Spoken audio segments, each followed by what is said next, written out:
त्यांना मत द्यावी अशा प्रकारचं आपल्याला आवाहन करण्यासाठी आलेलं होळकर घराण्याचे वंशज आदरणीय भूषणसिंहजी होळकर महाराज, आपले उमेदवार अनिलजी सावंत साहेब,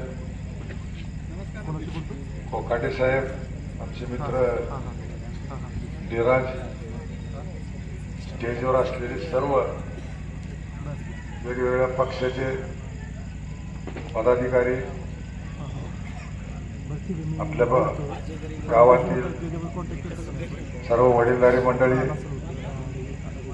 तरुण मित्रांनो, तसेच सरपंच, आपल्या भागातून आलेले सर्व सरपंच, उपसरपंच, ग्रामपंचायतीचे सदस्य,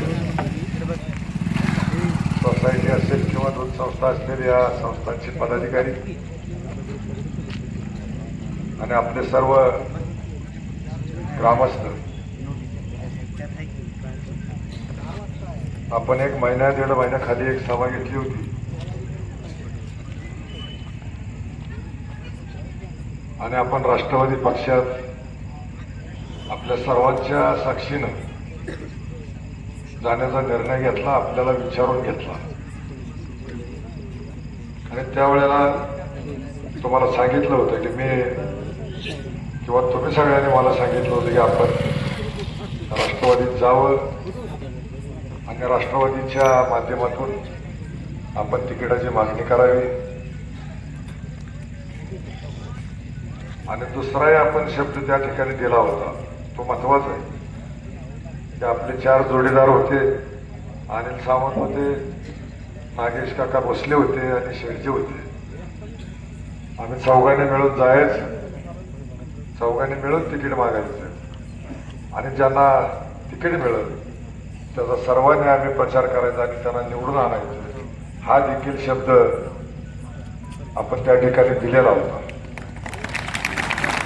तुम्हाला माहिती आहे त्या आयुष्यात आपण काही गमावलं नाही, पण हे माणूस दिलेला शब्द कधीच बदलत नाही, ह्याच्यावर आपलं सगळं चाललेलं आहे आणि हे तुम्हाला माहित आहे, तुमच्या जीवावर मी केलेलं आहे. भला आपल्याला एखादं पद मिळेल नाही मिळेल, पण आपल्याकडे कोण बोट दाखवू शकत नाही, आपल्याला कोण फसवलं म्हणू शकत नाही किंवा आपल्यावर कोण टीका करू शकत नाही. म्हणून माझी तुम्हाला विनंती आहे की हा शब्द तुमच्या सगळ्याच्या साक्षीनं दिलेला आहे, त्यामुळं माझा शब्द पडू द्यायचा का नाही तुम्ही ठरवायचं आहे. मग काय करायचं सांगा तुम्ही. आहे ना फायनल तुतारीचा काही विषय नाही, सगळ्यांनी हात वर करून सांगा. हा, त्यामुळं मी आता निर्धास्त झालो, कारण मला आता या आठवड्यात जाईल तिथं अनिल दादा आठवला होता आपलं काय झालं म्हणून. पण प्रत्येक वेळेला आपल्याला काहीतरी अडचणी येत गेल्या, पण आपण आमदार नाही झालो तरी आमदार बनवणार तर होऊया अशा प्रकारची मी आपणाला विनंती करतो. कारण शेवटी काम आणि पद हे वेगवेगळं आहे. ज्याला कामच करायला आहे त्याला पदच असलं पाहिजे असं काही नाही. तुम्ही बेगर पदाचं सुद्धा काम करू शकता. या देशात अशी कितीतरी लोक आहेत की जे माणसं पद नाही पण फार मोठ्या स्थानाला जाऊन पोचलेले. मला दुसरं एक आपल्याला सांगायचं आहे, आता जे भूषणसिंह होळकर साहेब या ठिकाणी आलेले आहेत की ज्याने अख्ख्या देशामध्ये देवस्थानाचं बांधकाम केलं, सगळ्या देवस्थानाचा उद्धार केला, अशा यशवंतराव होळकर, अहिल्याबाई होळकर या घराण्याचे ते राजपुत्र आहेत म्हणलं तरी चालत. पण माझा 2-3दा त्यांचा संपर्क आला. असं बाहेर जर भेटलं तर तुम्ही म्हणणार पण नाही महाराज आहेत म्हणून. इतकं साधं वागणं आणि साध्या पद्धतीचं काम आहे त्यांचं.